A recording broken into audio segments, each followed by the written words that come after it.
वास्तुशास्त्र में कई तरह के वेद बताए गए हैं, जैसे स्तंभ वेद, वृक्ष वेद आदि। उन्हीं में से एक है छाया वेद। छाया वेद अर्थात घर पर पड़ने वाली छाया से किसी प्रकार का वास्तु दोष निर्मित होना। ये छाया अच्छी भी हो सकती है और बुरी भी। ज्योतिष में छाया को राहु और केतु माना गया है।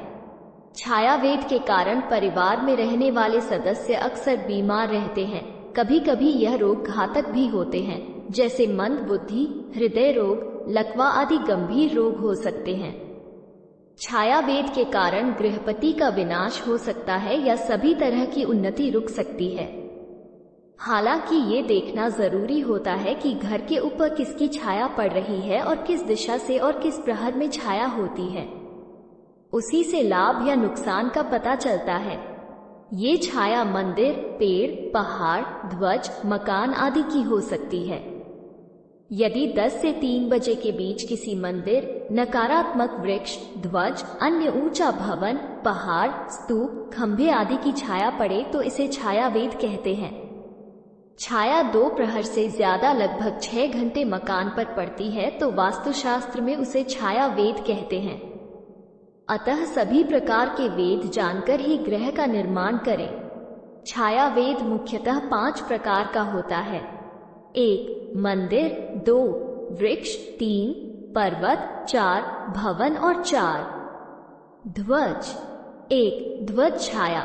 मंदिर से 100 फीट की दूरी के भीतर बनाए गए मकान ध्वज छाया वेद से पीड़ित रहते हैं, परंतु यह निर्भर करता है मंदिर की ऊंचाई और ध्वज की ऊंचाई पर, क्योंकि हो सकता है कि मंदिर छोटा हो और उसके ध्वज की छाया आपके मकान पर नहीं पड़ रही हो।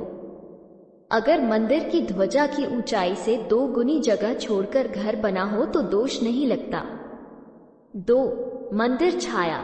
यदि मकान पर प्रातः 10 बजे से 3 बजे तक किसी मंदिर की छाया पड़ रही है तो इसको छाया वेद कहा जाता है।